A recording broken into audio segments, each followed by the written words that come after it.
Okay, good evening. Welcome to the August 22nd. Starting over. Yeah, it'd be better if the Red Sox season started again. The April 22nd Board of Selectmen meeting. August 22nd. August 22nd, sorry, I did it again. Oh, boy. We better have Mr. Real lead us in the Pledge of Allegiance. Pledge allegiance. To the flag of the United States of America and to the republic for which it stands, one nation, under God, indivisible, with liberty and justice for all. Boy, you really are on vacation, aren't you? Oh, I'm telling you. I am so far into vacation mode, it's not funny.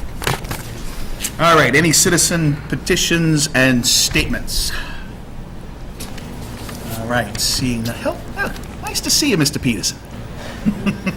Thanks. All right, correspondence to the board. Consider reappointing James Carty, 33 North Ave, the Zoning Board of Appeals. Would that be you, sir? Pleasure. Can you come join us, please? How you doing? We did have this on for last week, at which time we realized that none of us actually know you at all. And you know what, that's a good deal our fault, right? Because we could and should go to the occasional odd ZBA meeting, which I think you can expect that I'm going to do after this. But anyway, we just wanted a couple of minutes to get to know you, talk to you for a minute, and It's fine. and then make the reappointment. So maybe you could just introduce yourself to us. And Jim Carty, 33 North Avenue. It's my wife, Mary. hello. You've been on the zoning board of appeals for a while, right? Yeah, about almost 18 years. 18. Wow, that's a long time. Been I chairman, really should already know you. been chairman for about 7 years, 6 or 7 years. 6 or 7 years, okay. And you do what do you do for a living, Mr. Design Carter? and install fire sprinkler systems.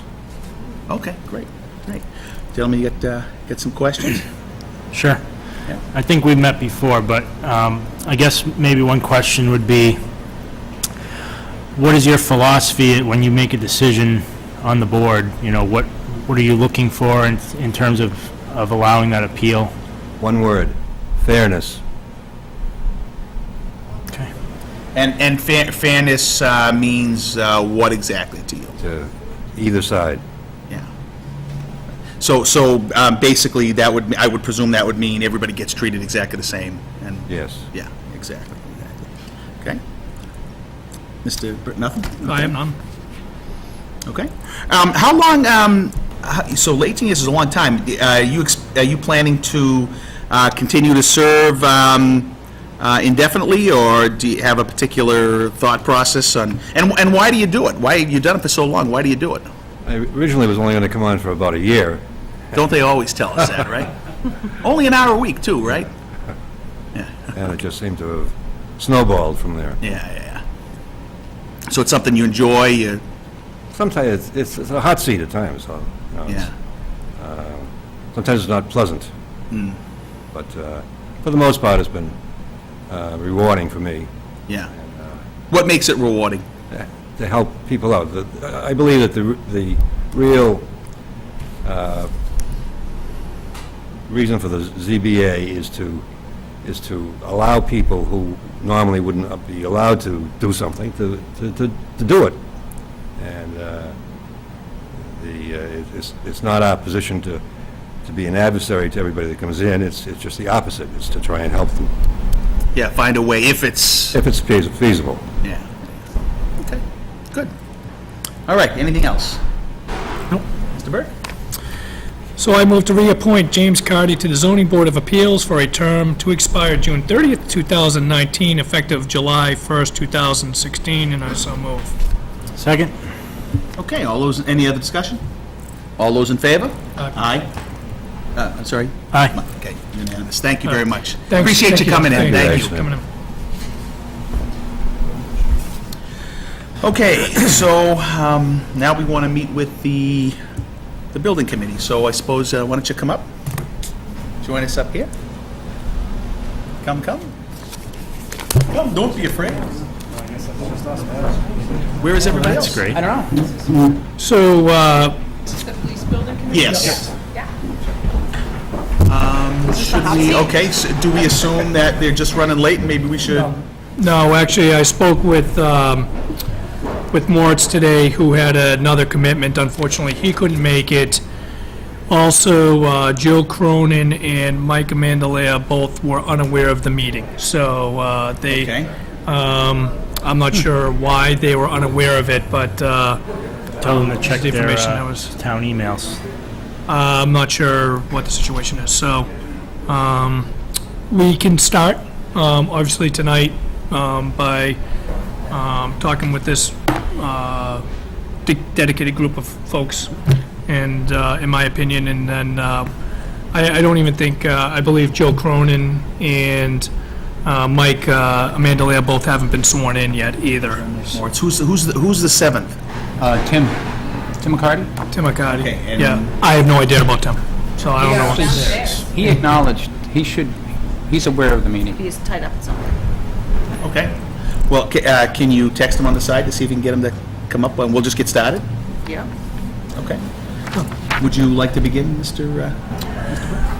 Oh, well, certainly, well, number one, thank you very much for your willingness to be on this committee. Obviously, it's an important committee to our community, so I'm pretty excited that we're getting things moving forward again with the police station.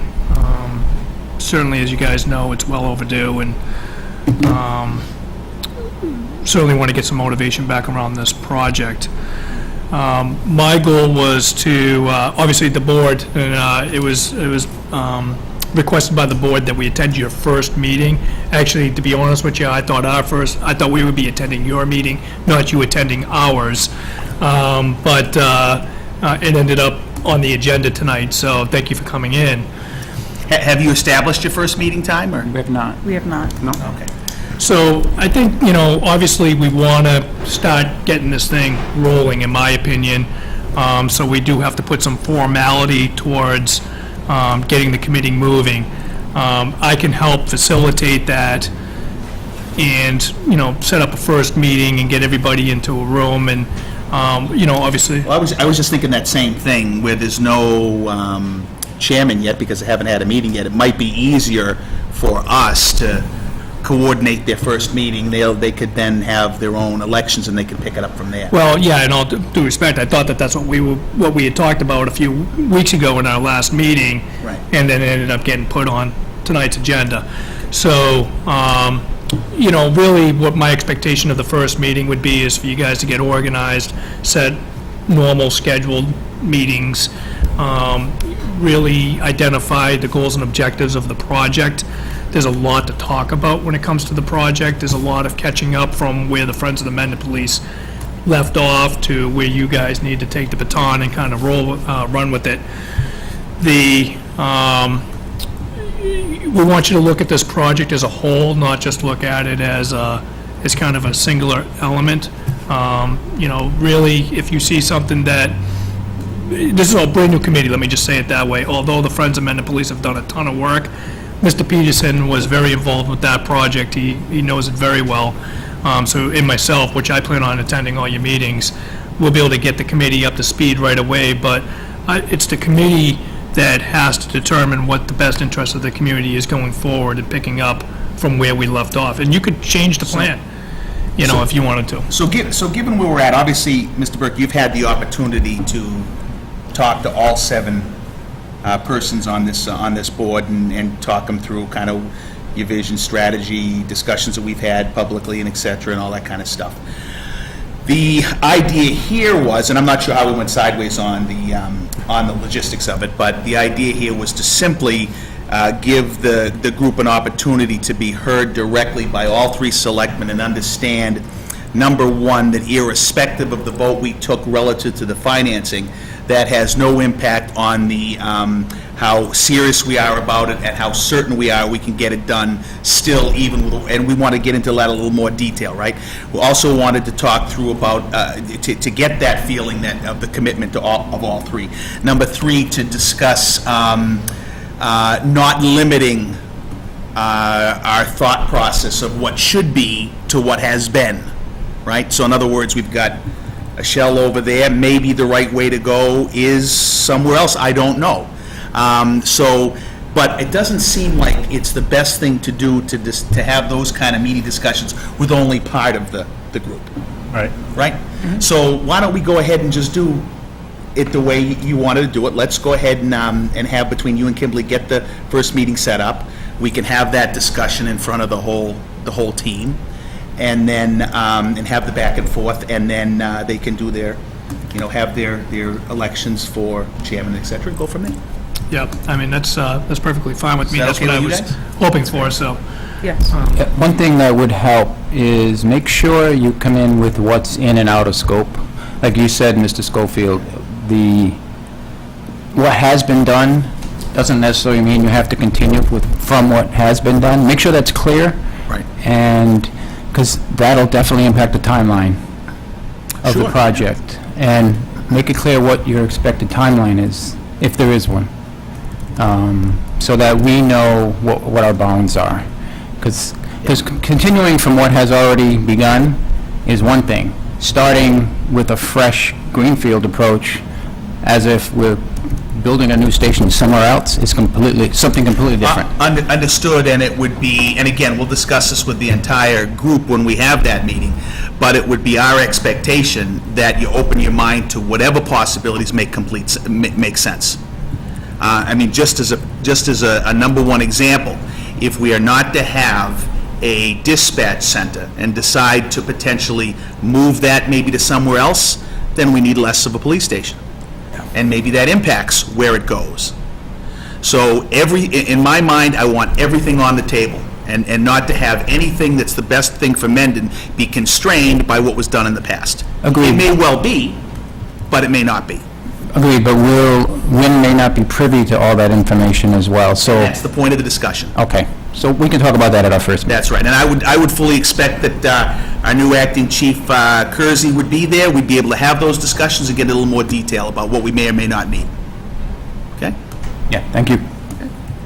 All right, so let's, so unless you guys have any other questions or comments, why don't we leave it there, set up that meeting, and go from there? And we'll just attend your first meeting. Was there something that you look like you need something? Potential future meeting dates? Well, we could do that, but 4/7 of the group isn't here. No, I know, but just in a perspective. First like, date is around, like, September, as late as- October, 2 Why weeks don't from you now? let me take that? We'll take that back, and we'll come back to you with a Okay. couple of dates that That'd be work for better. us, and then you can tell us which ones you can That'd attend. be That's great. better. That'd be great. I'll do that. Thank you, Don. Thanks, Don. I appreciate that. Okay, anything else? No, I thank you very much. I mean, Thank you. Yes, yes, I would like to thank all 7 people for stepping up very, very much. Yes, thank you. all right, look forward to that first meeting. Thank you. All right, Thanks. take care. Okay. So let's see, where are we at now? Police station, receive an update on the 350th. Aha. Gentlemen, come forth.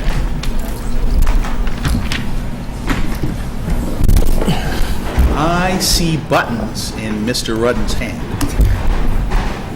Yeah, we'll tell you to get out the wallets in a Does few it say that minutes. the Board of Selectmen won the boat race or something?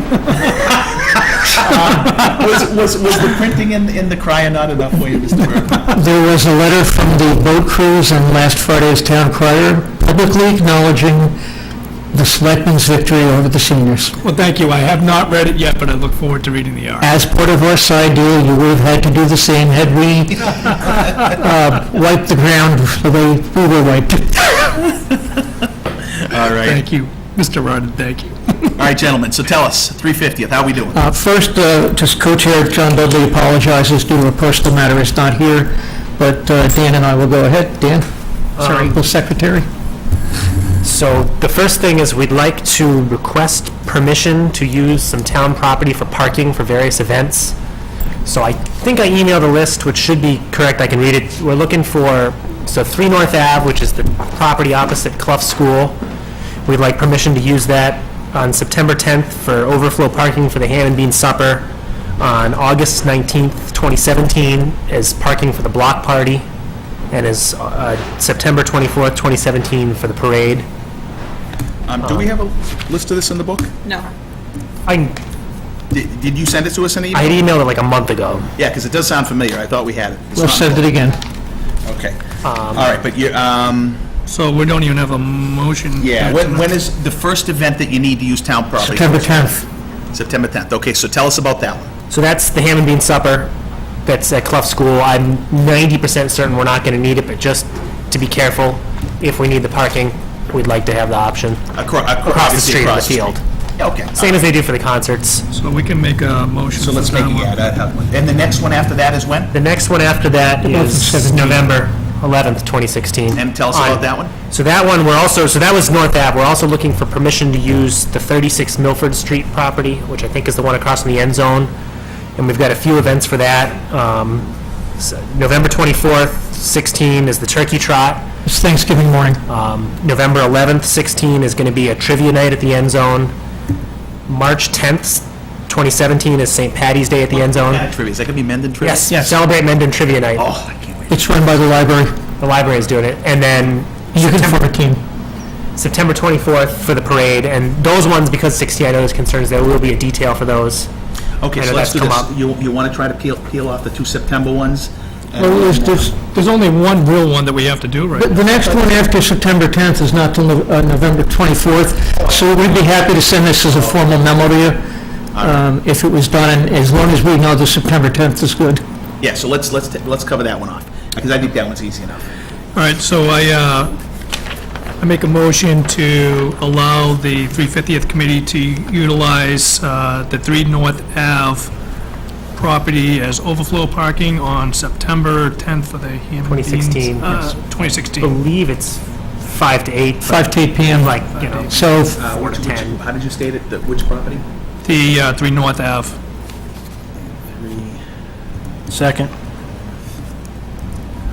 Property on, what was the date again? September 10th, right? September 10th, 2016. And that's for the ham and bean dinner, right? For the ham and bean. right, then we'll send the rest of the dates to you as a formal request in writing, Okay, a great. new one. What's next? Good You luck wanna talk reading about my that? writing. Talk about the ham and bean supper, since we just... Okay, well, since we just mentioned it, we'd like to let people know the tickets are now on sale for the very first of 13 months' worth of events, which is the Ham and Bean Supper on September 10th in the Clough School Cafetorium from 5 to 8 p.m. on Saturday, September 10th. They are available daily at the library. I have my own tickets right here. Thank you. The Town Beach this week, Yeah, one more week. one more week, and at the Highway Barn during working hours. They are also available at the 350th store, which is now open on the first and third Saturdays of the month from 9 a.m. till noon, and by calling any member of the Brothers of the Brush. And if you don't know who the Brothers of the Brush are, call Dan, call me, call Alan Tatro. We have them. The committee is also selling $10 buttons. These happen to be mine. I don't have any, sorry to say. But a $10 button gets you into this event for free, and also gets you at a discounted price into 2 other events coming up during the 13 months of celebrations. These are also available at the Highway Barn and at the store, and will be sold at the Ham and Bean Supper. They're also... Now, they're numbered. when do the shaving permits get sold? That's next, but the buttons, by the way, are also numbered on the back, so when you buy one, you wear it to the event. And at some time, there may be a raffle depending on the button, so it's actually a better idea to buy the button than just buy a ticket, because for $5 extra you get discounts and other things, and at some point, there'll be raffles, and if you're wearing your button, we call out, for instance, item number 205. And Okay. if somebody says, look around for who's wearing 205, well, I can't win because I'm the chair, but You can win something. that's the idea, so all of them are numbered. The next item we did have is shaving permits. All right.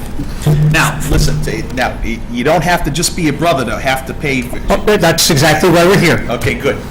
Okay, the Brothers of the Brush are selling shaving permits for the 350th anniversary at a whopping cost of $2 a button. Beginning with the Ham and Bean Supper, people who who are not men who are not growing facial hair out, who do not have a button, may be subject to possible arrest or imprisonment I just won't shave that morning. by the, my actual joke in discussing these was you could grow a beard in a day, so we're not worried about you. He's got a beard. I got a baby face there, Kevin, so $2, sir. What we would like... this is extortion. What we would like you gentlemen to do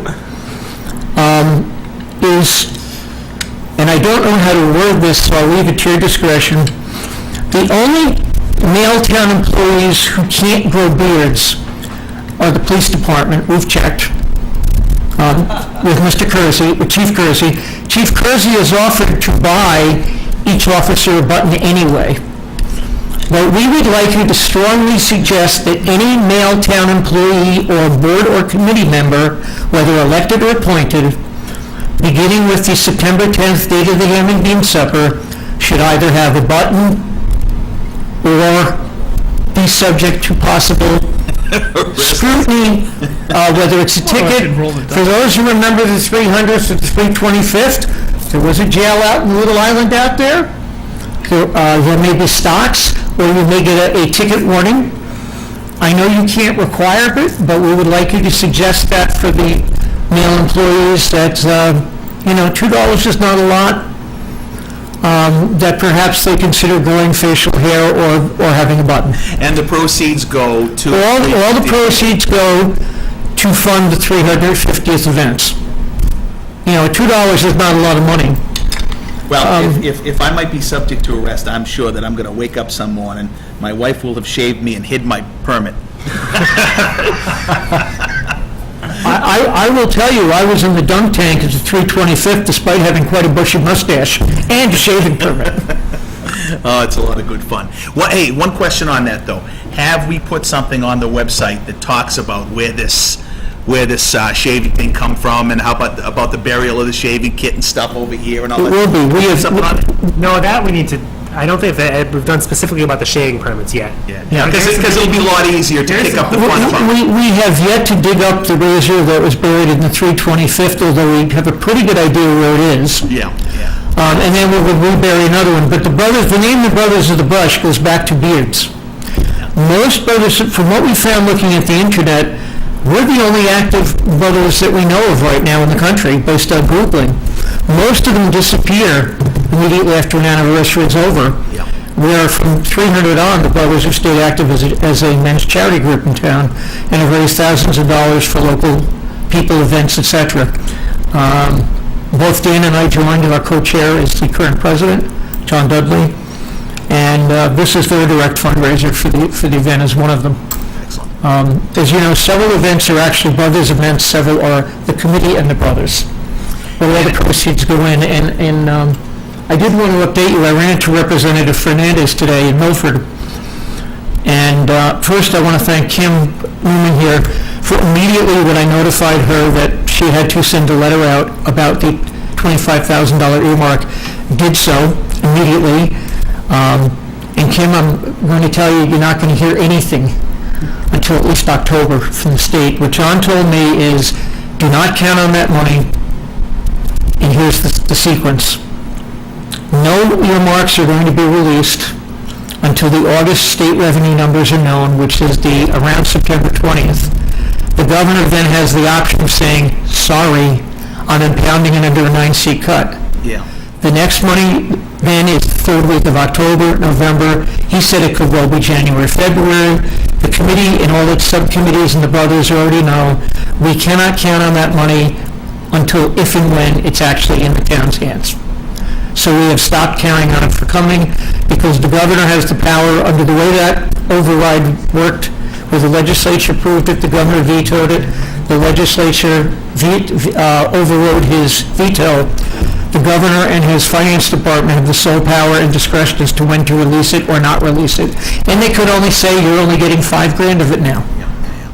Okay, I don't know about you guys, but I would like to know what not getting it means we can't do. Oh, we can tell you. Yeah, I'd like to, maybe you could send that to us and... Absolutely. That's what I would like, I'd like to know that answer. Right now, it cripples from my mind, the way we budgeted events, right now, we are self-sufficient. We may have to spend, $50, $100 on events up to then. The first event we actually have to pay money out where we're not getting money in would be the actual May anniversary. So we're going from September, October, November, December, January, February, March, 7 months without needing it, and relying on our fundraising. We've got some time. Right, May is the cake for everybody in whatever form it is, and then September is another big one, is Parade. the parade and the fireworks. We have 2 large donations promised that will come in, but right now, we're not touching them, because if the state money doesn't exist, we need them. But it will limit the scope and size of the parade, because some people, like the Shriners, for example, they don't charge you, but to get the Shriners to come, they expect a donation that goes to their charity. Right. So that donation we can afford right now, but we couldn't do a lot more than the one we can afford. So it will affect the events of May, June, July, August, and September of next year. Okay. Fortunately, we budgeted ourselves not knowing we were getting that money. Right. Obviously, if we get it, we can amp up things a lot better, and there's less worry about fundraising. Every meeting I've been to has been a lot of good energy, and I presume that that still exists. People are excited. We have subcommittees working their tails off for the ham and bean supper, the dinner dance with costumes optional on October 29th, the turkey trot in September. We've added a Santa parade like Milford and Uxbridge have to the tree lighting. There's a committee on that. We have the polar plunge on New Year's Day at Lake Nipmuc, and applications for all of those are at Mendon350.org for any of those events, .com, sorry, for the turkey trot and polar plunge. Okay. We have, if there's ice, we have ice fishing in February. There's a subcommittee working on just about every event right now, and they've either had meetings and are done planning, or the actual birthday is having its first meeting, because that's not till May. We're having our first meeting in about 3 weeks. The parade committees met several times. We're going great, and more people are starting to catch the fever, Great. because we're getting closer to the dates.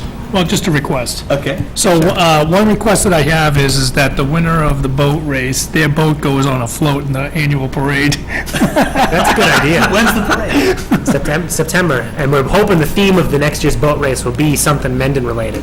And actually, you will be asked very soon in the future, you will be asked as selectmen to come up with a float for that parade. Every department will be. Okay. So, you want to put the winning boat was certainly very patriotic looking and sleek and sound. I'm sorry to say the senior boats actually, I believe, are scheduled, if they haven't been burned, they're scheduled to be burned Oh, I very think that's shortly. scheduled to be burned with it. Oh, here he is. Here he is. There he is. Am I late? Yeah, you're late. You know what? I had to get the feather. Actually, we were just getting ready to close off this piece. Oh, we do have another thing we'd like to request. I understand that the lower level of the library is now becoming available for meetings, and We still have to discuss exactly what we're doing there, right? Well, we were talking about the long-term use of the building up top. We've always tentatively planned to have group space available in the bottom part of the library without any renovation work for meeting overflow. Okay. In replace of the basement downstairs. So like for tonight, there would have been a meeting over there. So I've had 4 requests from 4 groups in the last week and a half for that space over there for meetings. As is, it could work? As is, right? Yes. So what we're going to do is, I put out a request today to the boards who are interested to sort of start gathering chairs and whatnot, just to... And it is keep space. accessible. Right. Okay. So we could start using it as is right now. Okay, so what's the request? The request is, right now, we are depending upon Mr. David Lowell for the occasional twice-a-month use of his storefront for Saturday mornings, 9 to noon for the store. It would be really nice, because we could put a sign on the lawn, that's, but people don't know when we're open.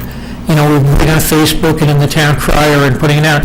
We'd like to be able to use that level on Saturday mornings, 9 to noon, every Saturday, to hold the 350 store. Okay. And there's also using the old office. We've been discussing about using that as a storage place to lock up the material during the week. But we now have, it used to be just me and one other volunteer. We now have a committee of about 6 people rotating, and the general feeling is it would just be easier because Mr. Lowell has to come down and open the store, then he has to come and lock it. Most people that come in actually think we're selling antiques. Well, this would just simplify it for us to put up our banner out front of the building, say we're open every Saturday 9 to noon, and just staff it. Yeah. So, do we need a formal vote for that? I can't imagine that you would if they're just using Certainly fine. town meeting space. Well, we would need keys to the building. Right, so and- I did get the key today. We can, after I sent the email out, so I have a copy of it, so we can check the space and see what's available and what we need over there. We'd be happy to bring in the furniture that we need.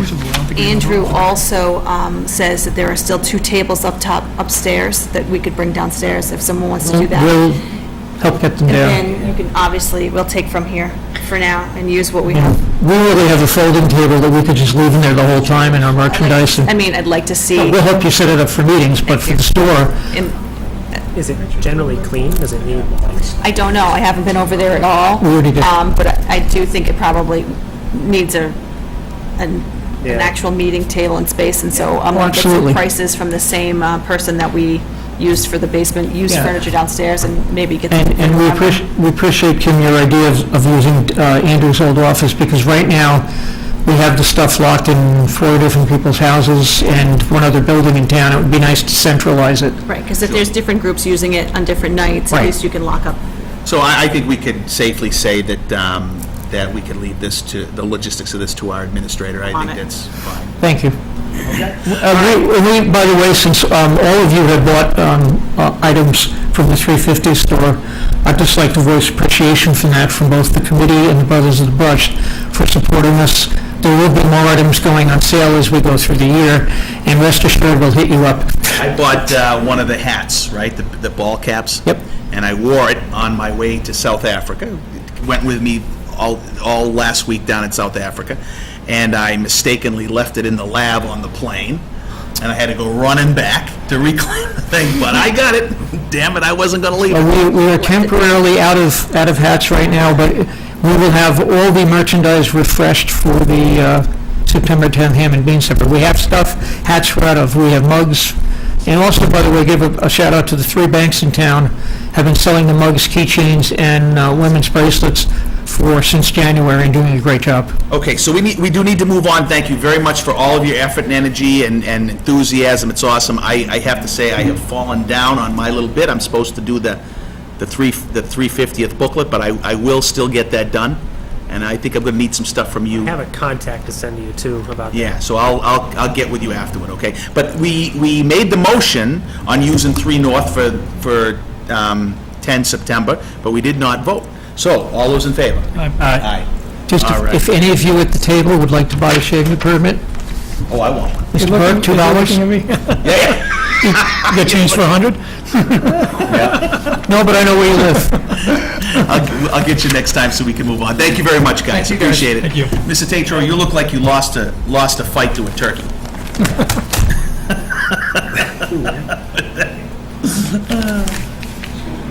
I'll be placing my order for my gob soon. Thanks, I owe you some money, thanks. Great. I will. All right, thanks again, guys. Cheers. All right.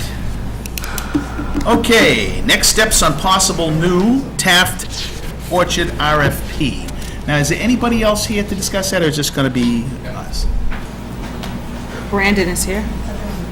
Oh, I meant Mr. Meehan or any representative thereof. Okay, think they were come on and join us, don't Mr. think they were There's a invited. smiling face. How are you? Hi, All right. welcome back. Now, I did finish reading this, and what a lovely thing to do on my first day of my vacation.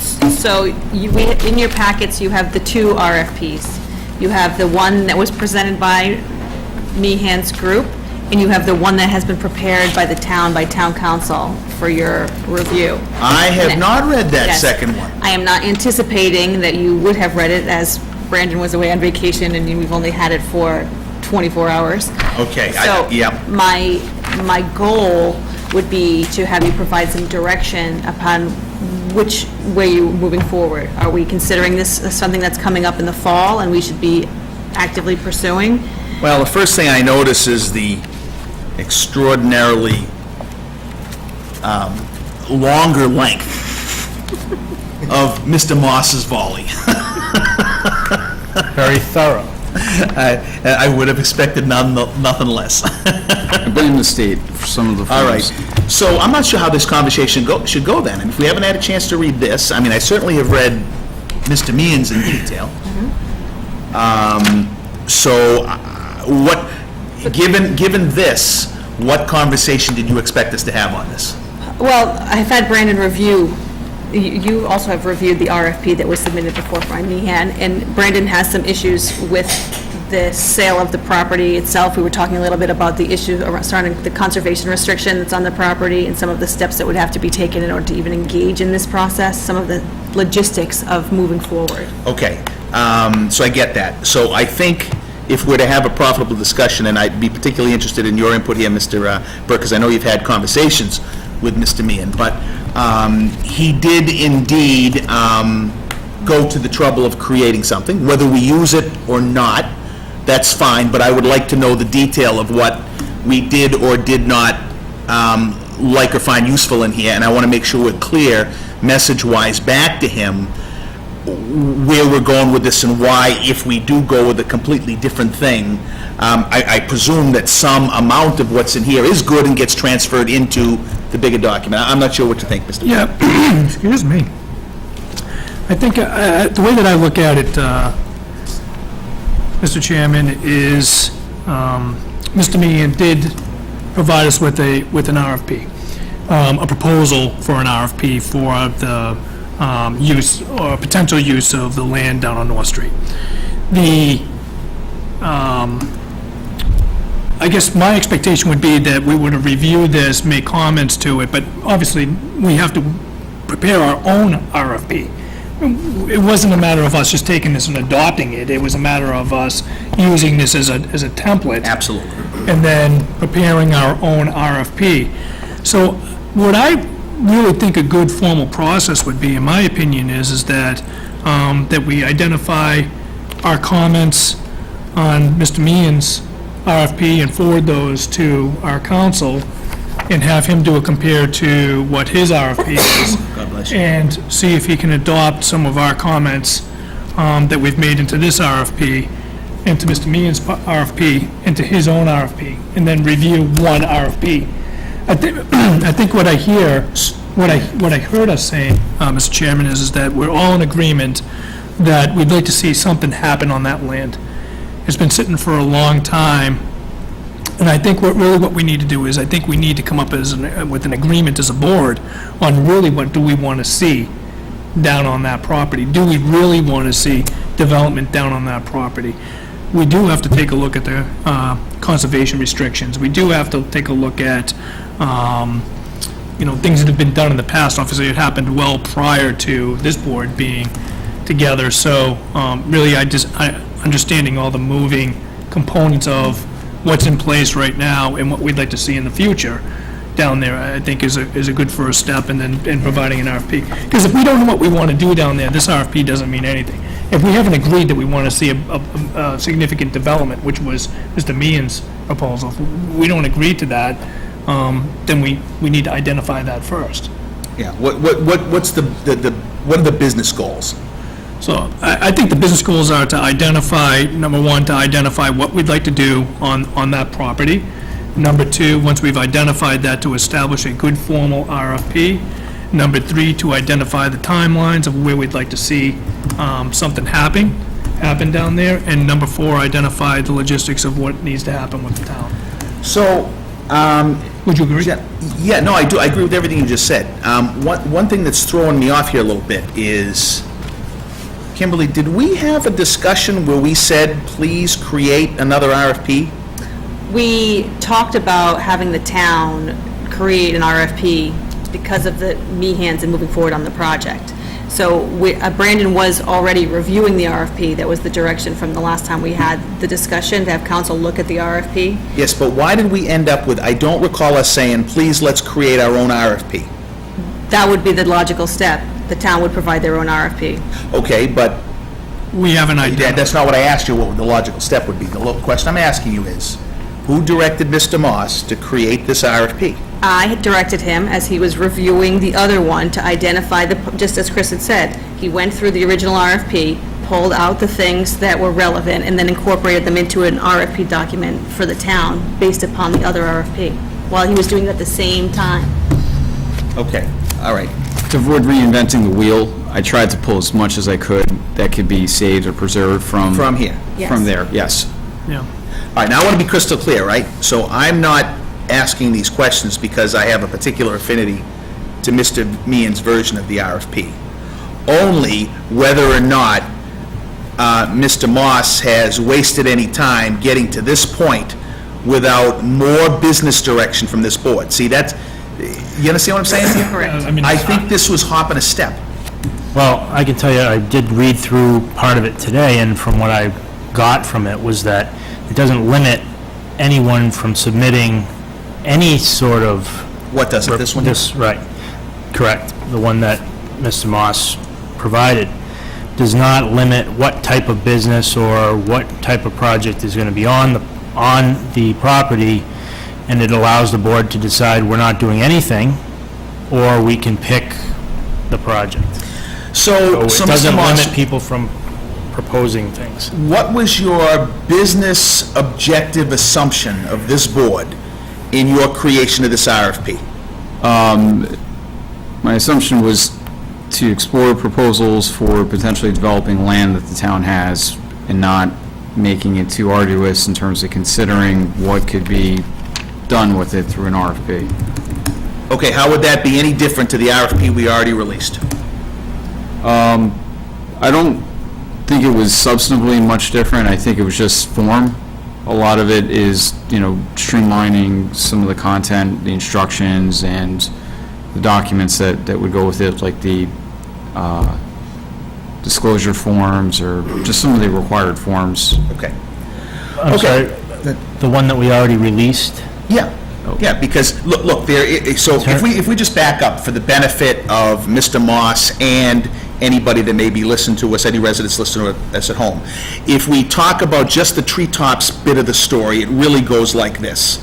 We came to the market with an RFP several years ago that requested folks to provide proposals as to what they may or may not do with that property. We didn't get very far.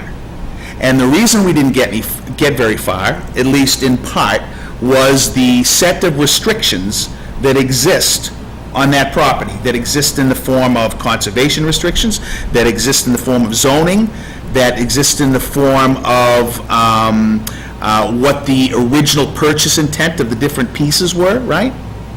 And since that didn't get us anywhere, Mr. Meehan came back and said, I think you need to think bigger. So there's a different business driver here, right? Well, same original business driver, but different approach. In other words, to suggest, to encourage wider, broader thinking that's not constrained by the current zoning and what have you, right? That's the difference, and that's why I asked you that question. Because you not knowing that answer, I don't know how you could come up with something effective, an alternative to what Mr. Meehan created. Well, so I worked off of what Mr. Meehan created, and one of the things that jumped off the page from what Mr. Meehan created was leaving it open to alternative proposals, that someone who wants to submit a proposal isn't constrained really in anything other than what the board looks at and what potentially a screening committee looks at. For example, they could submit multiple proposals. I kept that intact with what I prepared. Yeah. The folks who could propose, submit a proposal could propose zoning changes. That's also something I kept intact in what I prepared. So I left it open-ended. The only thing I think that seemed to be a restraint in what Mr. Meehan proposed, which I also kept intact, was the minimum bid price, which in Mr. Meehan's proposal was $300,000. Yeah. And I kept that. Beyond that, it was left open-ended in terms of what, development-wise, what someone wanted to propose and how to make that happen. Okay. All right, so the end result is, even though, just to be brutally honest, I was not prepared for this to have been done by you at this juncture, but since it has been, it sounds like it's substantially in the direction we want to go if it followed the thought process that was outlined in Mr. Meehan's proposal, but with different, probably legal terms to be tight for the town, right? Exactly. Okay, good. So then anything we decide different, if and when we do, it should be just reasonable modifications of this than any starting from scratch. Does that make sense? Okay. Can you remind me when we put an RFP out for the entire, the 3 different lots, or 4 different? Because because I don't recall. Looks like Mr. Tenio wants to answer that question, so I'll let him. It must have been, Lonnie Tenio, 13 of them. I don't recall the dates. just general, like, how many years I ago? believe it was my 4. second term, maybe. It was myself and Sharon Cutler. It was before me. I believe, anyway, myself and Sharon were still together on the board because we had brought in a bunch of proposals for some housing in there, condo-type housing, and somewhere on that back, behind the flag there, is actual layouts that were brought in.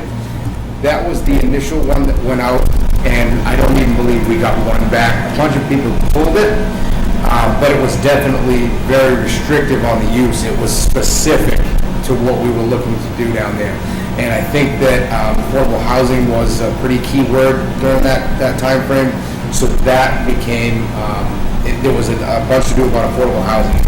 So it was definitely not the direction that you guys are heading. I think that this direction is much better. So it really was a very focused thing, whereas this is something that's kind of more open. We actually had specific, Right, I remember pretty much seeing those. visuals of how we wanted it to look. Okay. It was very, very So this is kind of the first time we're doing something that's more open to ideas as opposed to, this is specifically what we want to see, and kind of limiting So, the options. one thing I'd like to recommend, Mr. Chairman, is that we have an opportunity, obviously, to review this first proposed RFP from Mr. Moss, and then we have a working session, and this is it shouldn't happen in a regular selectmen's meeting. I think that we have a working session because there's going to be a lot of back and forth and a lot of talking about what we'd like to do with this property, and, timing of when this RFP goes out if we decide to move Yeah, but forward with it. we can only have that meeting in an open session. I don't Well, think. no, we have I'm the not saying that we can't have it in an open session. I'm just saying that I would dedicate one meeting for that. Nothing else except for that. That's right. I understand what you're saying, yeah. Yeah. You can discuss real estate, certain circumstances in executive session. Okay. I'm very sensitive to the number of executive sessions we have, so I like to err on the side of not having them, so that people know. But let's consider that. I understand where you're going with that, Mr. Burke, and you're absolutely right. We need focused time on this topic because of how important it is. Because one of the other things I think I'd like to mention, obviously that we know that there'll be people, I heard from several today even, that really don't want to see the open space piece and the one with the preservation restrictions on it changed or moved, and that's a valid position, and that's a valid input that people should have. And at the end of the day, correct me if I'm wrong, Mr. Moss, but we can't do anything with that property that the voters don't then say, yes, you can do. Voters in the legislature, yep. So they're going to get a chance to speak their mind on it in any event. So, Exactly. but I think that's where we're going to run into the biggest issues. Mr. Tenio. On the conservation restriction, moving of it, right? Because I don't think you'd want to remove it, because I think that That's right. invokes a lot of money having to go back for stuff. Oh, yeah, it's very, and I've talked to Mrs. Mazar about this, and she understands, yeah. Is the moving of the restriction, does that go to the voters as well? Or is that just a legislative request and change? I don't know the answer to that. I believe it has to go to the voters as well, but Talked I'm about not this sure. Today, Brandon and I. It's both. You're going to need a town meeting approval to move the restriction. You're also going to need legislative approval because it's Article 97 lands. Okay, but let me be crystal clear on something, because we are talking about something here. In no way, shape, or form does this RFP say that it has to be moved. Right. Right? Or Mr. Meehan's proposal say it has to be moved. It's just something that somebody may propose to get the maximum usage out of it, and they may or may not. So we'll cross that bridge when we get to it, but it could be proposed. Okay. Yeah, so again, Mr. Chairman, I see a series actually of meetings to discuss this. There's a lot of content here, there's a lot of components. Just like any other business plan, we need to set our goals and objectives, we need to understand all the moving pieces, and we want to make sure that we have all the information so we can make an informed decision on what we want to do, this being one of them, the conservation. That could be an hour conversation right there in itself. Certainly, these conversations don't happen in 15 minutes in a meeting with, 10 other things on an agenda. Right, absolutely. So I would just propose that we select some times where we're able to sit down and discuss this, either an open session, executive session. I don't personally care one way or another, if we do it in an open session or an executive session. I just want to be able to have enough time to really focus on this, and then be able to present the plan to our citizens to make sure that, and a good informed recommendation to them.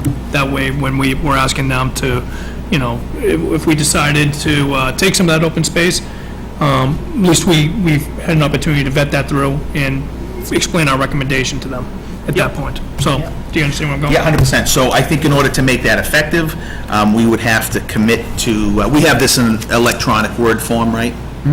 So we'd have to commit to all having read this and walk into the meeting having done that, so that we could discuss the things we have questions on, and then we could have a working session back and forth with Mr. Moss to determine what adjustments we may or may not make to this, and then we come out with something where we can all say, yep, I think we got an RFP we could go to town with. Yeah, so let's do it. That may be 1 2-hour session. Maybe we may not need more than one. Well, it could be. I need to know, for me personally, I need to understand more about the conservation restrictions and et cetera, and the dynamics of the property. I wasn't involved with that, I don't understand all the details, so obviously I want to be brought up to speed on where we are with all that. Is that something you or someone else in your firm have enough knowledge of that could advise us, or would we need Mrs. Mazar or somebody from the state? No, it's something you can certainly advise on. Okay, good, perfect, all right. I did All right, so- pull the conservation restriction and sent that to Kim and to you, Mr. Yeah, Chairman. I did see the email on that, but I have not absorbed it yet. Okay. All right, so, Ms. Newman, can you set us up something? Is that, you want to do that in the evening, or you want to do a couple hours during the day, or something, or what? I think it'd be better evening for me, to be honest with you. Okay, and you'll be bright and bushy-tailed enough to spend 2 hours in the evening? Spending it with you, Mr. Chairman. Okay. so. Okay. All right, then there you go. So will you set something up for us to try to work that through? Okay, great. What's your time frame? Sorry, I don't know, I think sometime late September probably be good. late September would be And that should give us enough time to really dig into this. I mean, how many pages we got here? Some of the additional pages are... You've got a lot of stuff in here, Mr. Moss. I mean, one of the things is that you're supposed to put, and it's highly recommended to have all the terms of whatever agreement. So some of the pages... What? The purchase and sale agreement, I mean, the town would be executing an agreement with the developer to sell the land to the developer. So some of the pages that are in here are basically just a template agreement. I was going to ask you that, how much of this was templated and how much did you have to actually customize yourself for this opportunity? But Yeah, once you get to page, I think it's page 19 onwards, those are just forms. 19 to 38, okay, got it. so half of it. Okay, good. All right. That's not, how do you like that, Mr. Bailey? Good? Perfect. Yeah. Okay. I'm not sure how to take that, but I'm going to just take it at its face. Okay, good. Anything more to discuss on the RFP then? I think that sounds like a good plan. Great, thank you. Thank you, Mr. Moss. Might as well stay, Brandon. Okay. Folders. Okay, 18 and 25 Pleasant Street and 61A. All right, will you please summarize the situation for us, Ms. Newman? We have received a letter, which you have the copies of, because you Yep. have my book in there, notifying us of the potential sale of a site that would be subject to 61A restrictions. There's some debate as to the proper owner and the boundaries of one of the parcels. Yeah, now which one would that be? Would that be the one at 18 or 25? Mr. Smith? Gary Smith. That date is moved at this point. You have before you a drawing from Shea Engineering stating showing where the actual boundaries are. And it's what follows the deed, which is part of the deed. There is no dispute. I've been advised by the assessor that, She is not aware that a new drawing has been made, by the way. She was correct in saying that the assessor's map was incorrect. well, This drawing follows the meets and bounds of the deed. And it all comes together. well, I'll let council speak more to it, but there's some debate as to the mapping is incorrect. Some of the parcels are listed as the town, some of them listed as the Star property, so we're not exactly sure if this is even eligible at this point to be released until we have Or how much of a it. definitive answer as to where the lines are. So Okay, what constitutes a definitive answer? Would it be the documentation as Mr. Smith suggests, or there's something else that would be a definitive answer? Yeah, so you're required to, in terms of selling property that's under 61A, you're supposed to notify the town as to the assessor's map and location of the parcel. It sounds like there's an issue with the accuracy of that.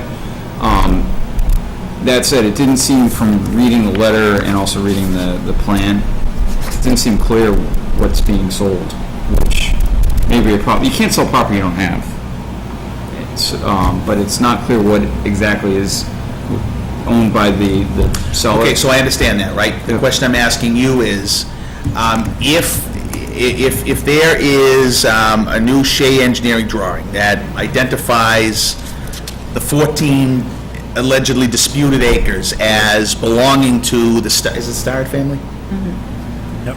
Belonging to them, and our maps and et cetera show something different, what is it that has to occur to settle it? Well, I'd recommend running that by the assessor to confirm that as to, since the town's assessor's records show that it may be town-owned property that's being sold. You can't sell property you don't own. Oh, we get that. Yeah, so I would check that, I think I'd run that by the assessor, and if there's still a discrepancy, then I would send a notice within the 30-day period of when the town received. I think, was it received by the town August 2nd?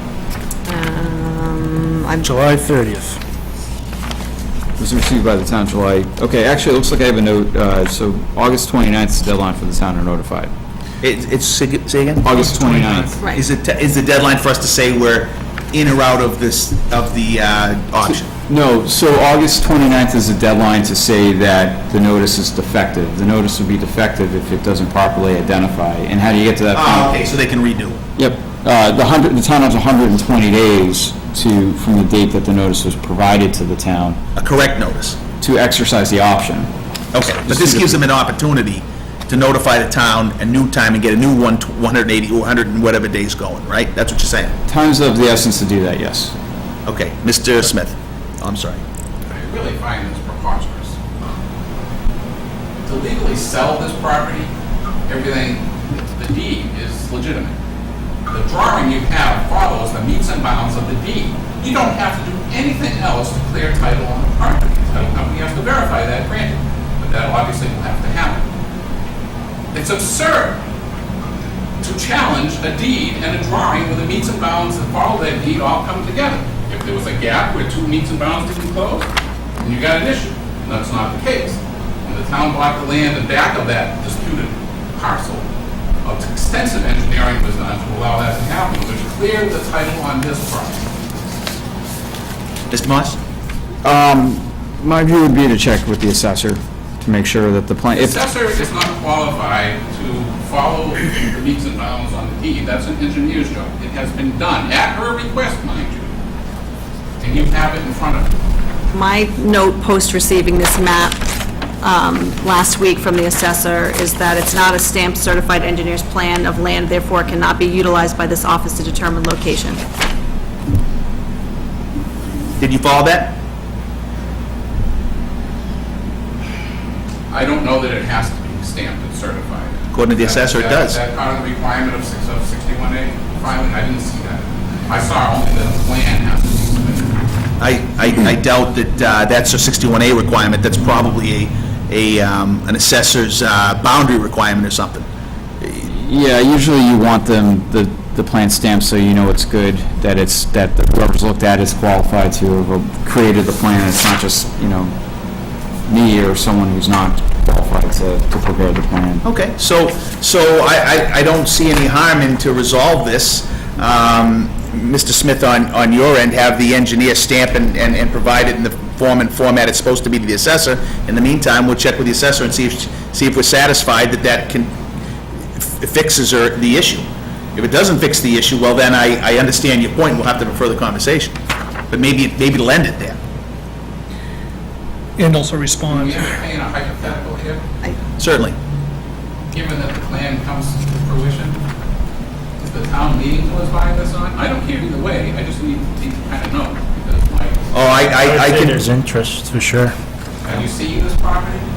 I would love for this board to go and walk that property and do wonder what all this. I think there's other boards, too, that have to. What's the implication there, Mr. Smith? I don't understand. In other words, we'd have no interest in it? 60 acres of rock and water.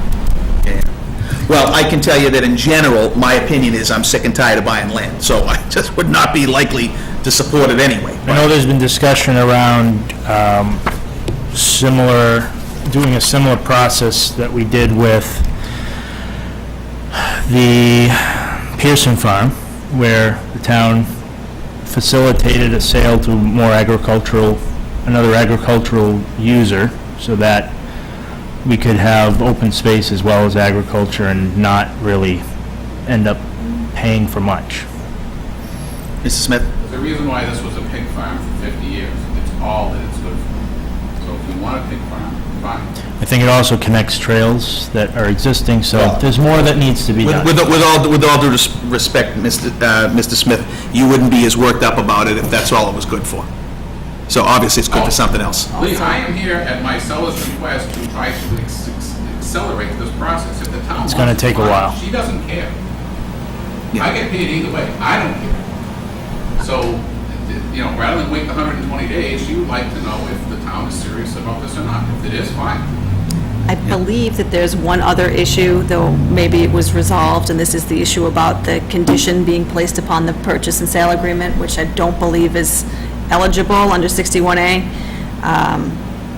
One of the conditions was that the offer was made with a soil test condition, and I don't believe that that's as part of the purchase and sale. There was some debate back and forth about if that invalidated the actual offer. That is a condition on a 61A application. But the town has the right to do soil testing as well as part of that 61A. Did you have a question, sir? I thought I saw your hand. I did some research on this afternoon. Could you speak a little louder, please? Come on up. Carl Hummel, 15 Miska Road. I did some looking at the P&S earlier today and compared it to the Chapter 61A language. The Chapter 61A... Carl, can you come up here? I cannot It's hear really you. I'm hard. sorry, because the air conditioner is right there, yes. You're on the Conservation Commission, correct? Yes, but I'm not speaking on behalf of the commission because the commission did not... The microphone to your mouth, please. The Conservation Commission did not vote to make a statement to the committee, so I'm here speaking on my own behalf. Yeah. The 61A language says that it has a concept of a bona fide offer, and it says that a P&S, in order to be a bona fide offer, cannot be dependent upon potential changes to current zoning or conditions or contingencies relating to the potential for or the potential extent of subdivision of the property for residential use. The P&S explicitly says that their right of refusal is because they want to determine whether the premises suitability for development is single-family residential construction, and that if the results of such testing being successful and satisfactory to the buyer, in the buyer's sole discretion, they could walk away. So my interpretation of that is the P&S is not a bona fide offer that the town has to respond to within 120 days.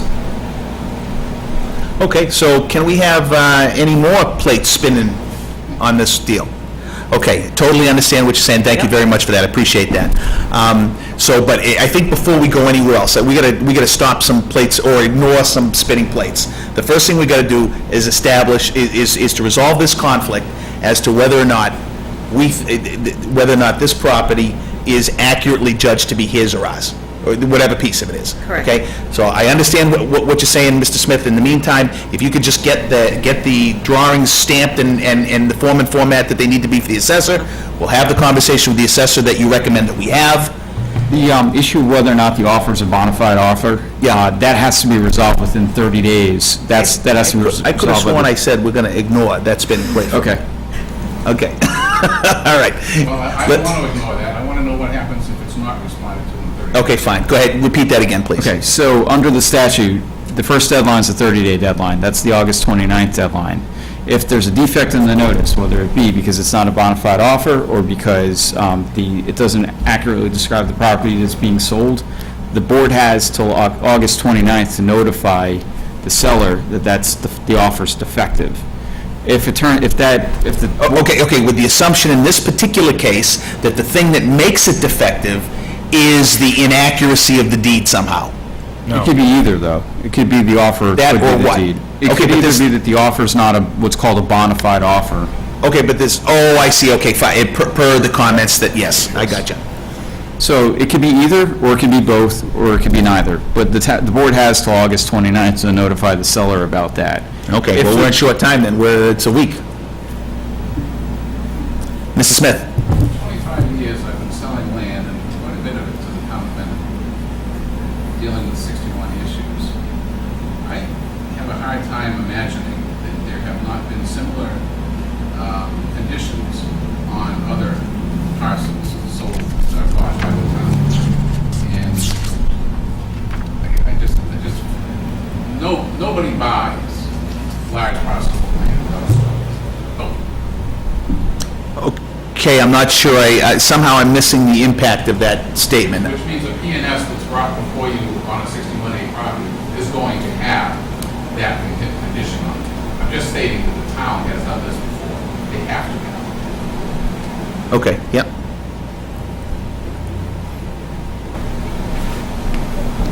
We had a discussion about this at the Conservation Commission, and the position why we decided not to make a recommendation is because the offer is for $350,000. If the soil test comes back that it's not suitable for residential housing, the buyer would negotiate and say, I'm walking away from the $350K price, would you like to renegotiate for something lower?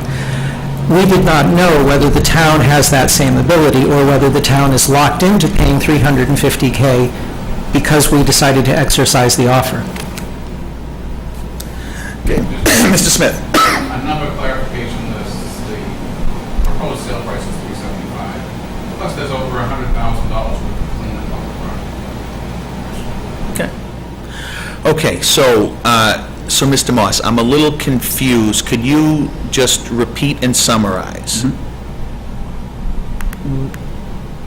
The issue with the offer relating to, not that, I'm having a little trouble getting my arms around it, I'm sorry, Kyle, did you say? What his point was. Could you just summarize that, please? Sure. So you can't, the statute says, what triggers all this is that there's a quote-unquote bona fide offer to purchase a property. Right, so somebody's come along, they said, we'll give you $375 for that property. Right. It sounds like that's contingent upon something occurring. Yes, I have not seen the offer, but it sounds like from what was described is that the offer is contingent on soil tests so that the property can be used for residential purposes. Okay. That's not soil test, Simply soil test. soil, just Which soil. could, if you want to look for loopholes in this, Well, if the the house itself cannot be under 61A. The first 60,000 square feet of dry land that feeds the house is exempt from 61A.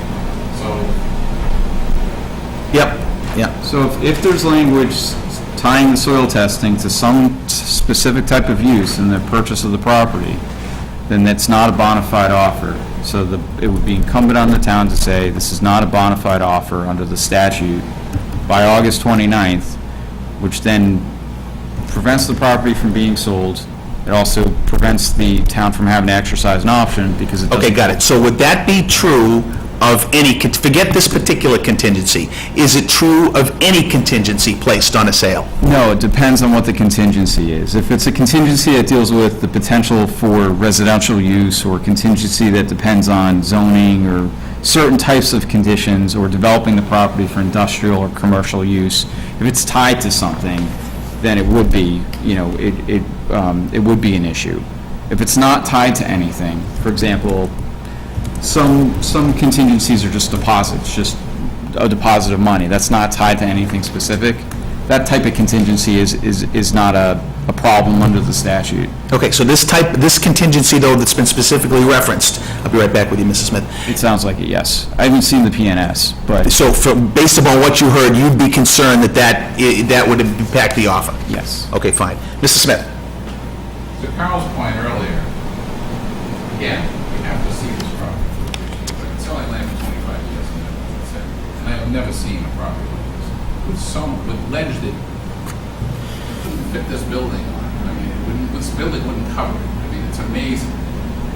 Now, if in fact the buyer's testing fails to meet his satisfaction, which I honestly give a 50-50 shot at, then the town is the only buyer left for this. I had one appraiser walk away from it, saying there was no value to that property. Okay, so frankly, my impression of this discussion would lead me to the opposite conclusion that you want me to come to, Mr. Smith, which would be, well, why would the town jump into this? Let's wait and see if the thing fails, the person doesn't want to buy it, and we get it for cheap if we really want it. I mean, that's what you've just guided me to come to the conclusion of. I don't care either way. My seller would just like to expedite the sale one way or the other. Okay. All right, so I just want to step back for a second. I see a few hands go up. I'll come right back to you, but the agenda item says discuss issues in regards to 1825 Pleasant Street and 61A. We have to come out of here with a decision as to what to do about the dispute about the land boundaries, right? I think we've come to that conclusion, right? We need to do two things. Mr. Smith needs to get the document form and format with the stamp correctly? Pause, Yes. or we need to get our own version of mapping that is certified by our own engineer. That says the opposite. Yes, that verifies, Or verifies that he's right. correct, on Or behalf tries to search. of, right, on behalf of the town. So there might be some, one of the things that I anticipated coming out of the meeting was that you were going to provide direction that I go and do that exact thing, which is title search and mapping on behalf of the town to verify our ownership of the parcels. That's one possibility. Yeah, I mean, I've got to assume, I understand your comments from earlier, Mr. Smith, but if two parties are in dispute of a particular piece of land, and each party gets an engineering study done that says the opposite things, then the study can't be the answer to the question. We welcome the town to do any engineering they want to do. Okay, fine. Title search they want to do. So we have to review that and determine, so I think, okay, so then the question becomes, is it worth it? Mr. Byer?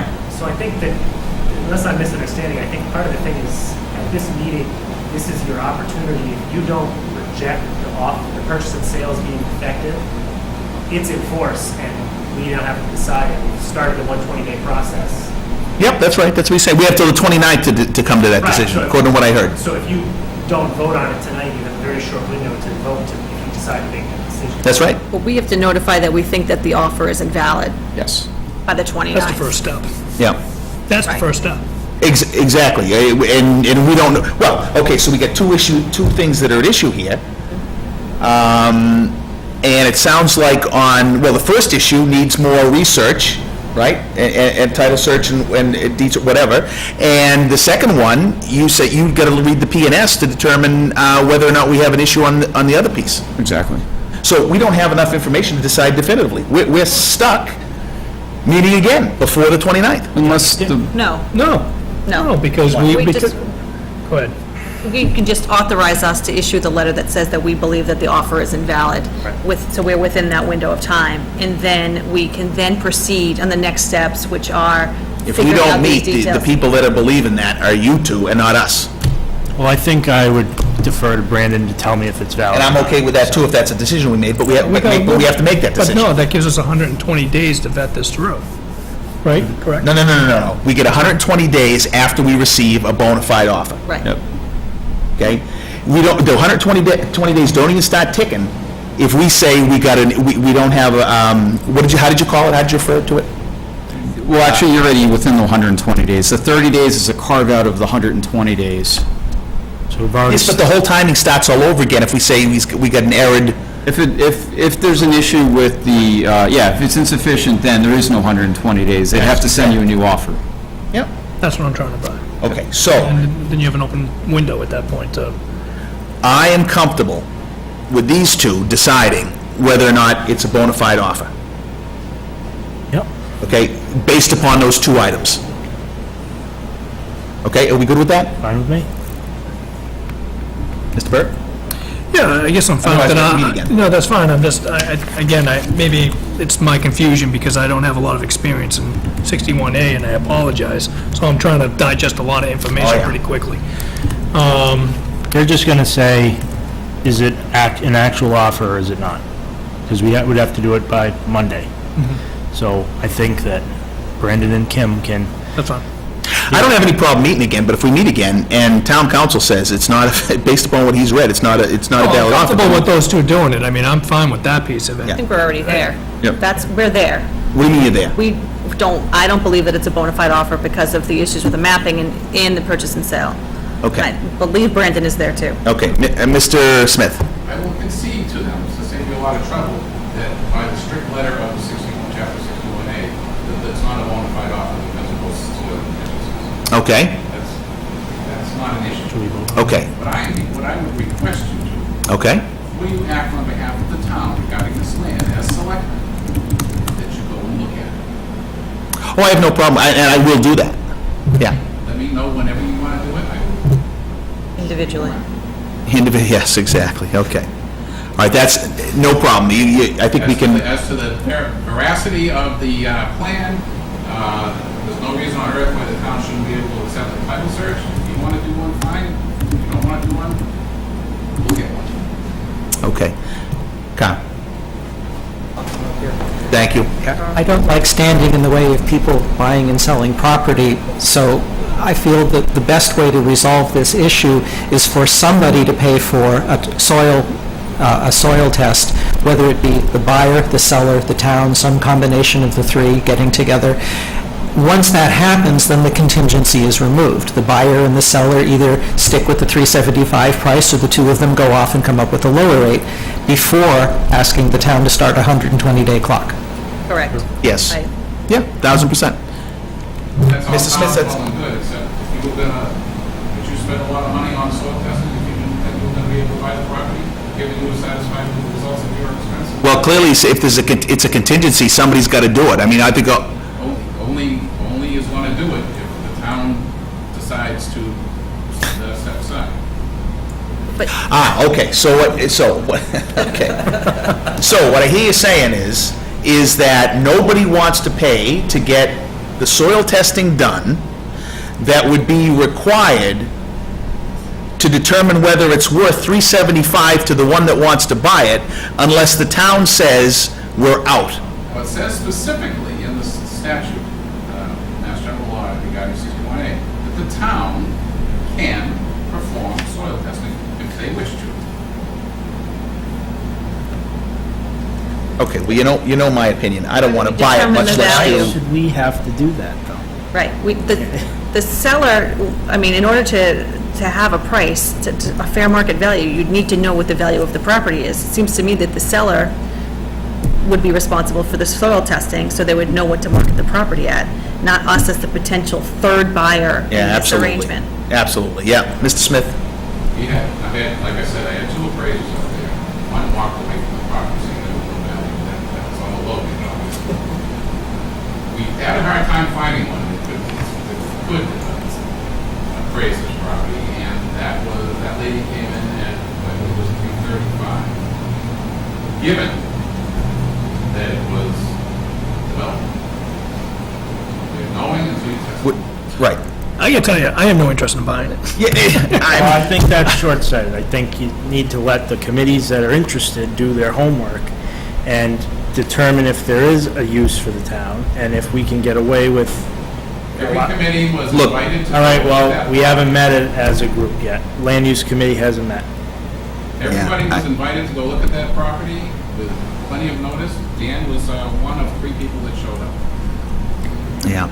Well, look, you know what, the way, yeah, I'm with you, Mr. Burke. I don't want to see us buy any more land. I just really, I'm so tired of the town at this point, the town of Mendon is the #1 landowner in the town of Mendon. Okay, but again, you know, there can be a way of doing this where we don't really buy all the land. Yeah, but, I'm just saying, I think, you know, don't make your assumptions right off the bat and let the committees and people that are interested potentially do more homework okay, so look, while we have this I'm to- 120-day period. I'm totally fine Last comment. with, just one second, yeah.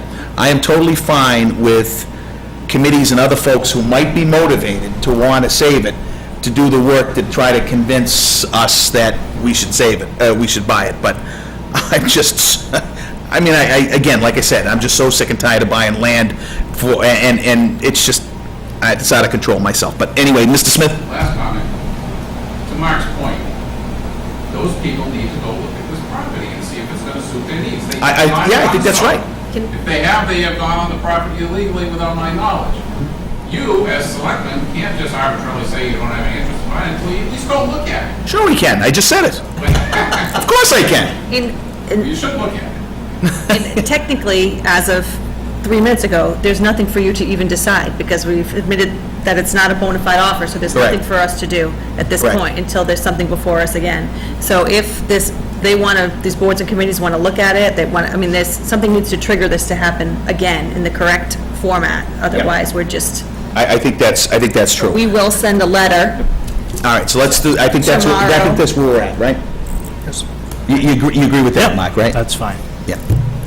So me and you will draft a letter, so we'll send it tomorrow saying that we don't believe that the offer is a bona fide offer.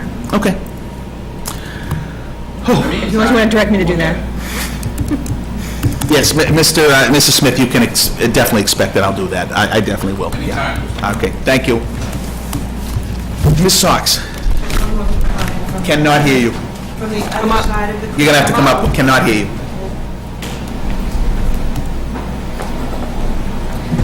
Just one more comment from the other side of the coin, and that is that somewhere there's a deed that we foreclosed on in 1965 that said that we own 14 and a half acres out there on Pleasant Street somewhere. It's worth some money, even if it's backland. Right now, it is the property in question. But we own something somewhere out there in the woods. It's probably worth a little bit of money to some abutter. So just know that the reason that the town has that property listed as belonging to the town of Mendon is because there is a deed somewhere. As much as there's a deed saying that Paul Starrett owns, Well, see, that was exactly... From here to here that was to here. exactly my point. If you get two people with deeds that say two different Correct. things, what decides? Correct. Something happened in 1965 that said we got the property, so Right. there's Exactly. something out there somewhere. right, so there's something out there somewhere. So even if it doesn't become part of a larger plan of things, something to do with trails or, something that the town of Mendon can own, it is an asset that we can turn into revenue Yep, okay. somewhere. Mr. Reel, I have absolutely no problem. I think that, if there are committees that are really, truly interested, they got to step up and they got to take a look and No, I think and it's get the just work been a done. So, matter okay. of, it happened July 30th, and it's really not been that long, or enough time to get everyone together and... They're going to have a hard road to hoe, though, to convince me, but, anything's possible. But, yeah. Okay. All right, good. So can we move on to the next item, then? Brandon. Chapter 90. Chapter 90, that sounds like something for the highway surveyor. It's in your packets. Now, the other approach is, here we go. See, the way I look at that is either he lost a fight with a turkey, or he is a turkey.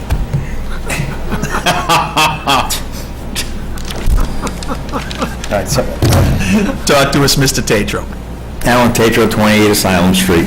So you have in front of you the Chapter 90 request for, I believe it would be the crack ceiling for the streets listed on that request to be done this construction season like now. Which streets are they? I don't, Sorry. It says various streets, which, oh, here they are. Well, nobody can claim that I have any special pull with the highway surveyor, because my street ain't on there. And it's a disaster.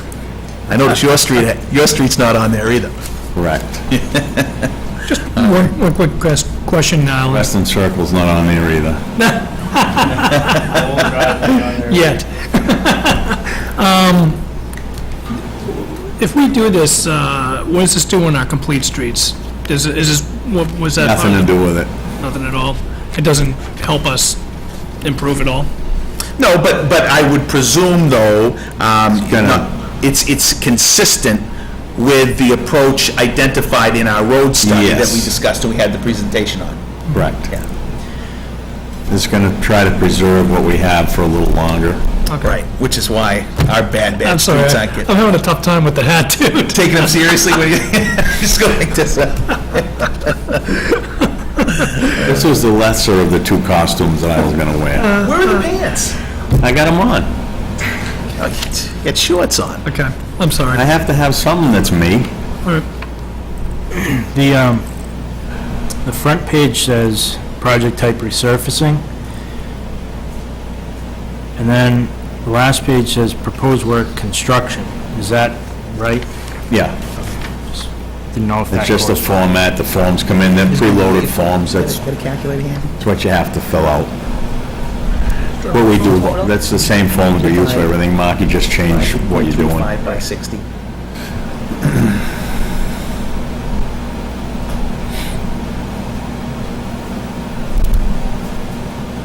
Okay, yeah. What is that?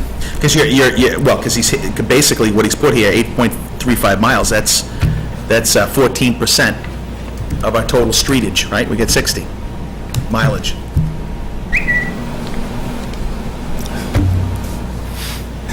I guess. Well, we have 60 miles, right? Yep. All right. Okay, any other questions, men? No. Okay, do we have a motion there? I move to approve the Chapter 90 reimbursement request for $59,875 as presented. Second? All right, all those in favor? Aye. All right, thank you, Mr. Staco. And just to bring you up to speed a little bit about the downtown area, I will be opening bids up on September 1st to do some of the drainage work down here in preparation for the part of the Complete Streets project. So I am going to move forward bits and pieces as we can afford it with partial Chapter 90 and town funds. Okay. And I also got a quote for some really nice bricks that will last way longer than anybody that's around today. I don't care how old they are, even a newborn. They're actually doing the whole downtown district of Newport, Rhode Island with these same bricks right now. They're very durable. There's actually a muriatic acid test that they do with them. They submerge them in muriatic acid for, I believe it's 10 minutes, along with some other bricks. The other bricks are just totally eaten away to nothing, and these are like pristine. So they're nice. They're really nice. I mean, they're, for what they are, I think it's very reasonable. So I'm progressing forward with that. I'm in contact with hopefully CPA pretty soon to see if we can use some of the funds to cover some of the brick costs, and also with the granite costs. So I will keep the board informed as I move forward with this project. Great. Thank you. Strong work. I saw the brick that you showed me, it looks Nice marks Very on nice, them. They're yeah. really nice. It would really fit with the character of the town of Mendon, the downtown district. yeah. You'll be very happy. Cool. Excellent. Thank you. Thank you. Thank you.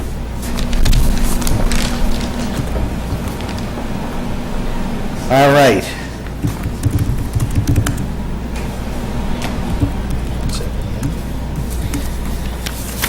Okay. We are on to now, what's that?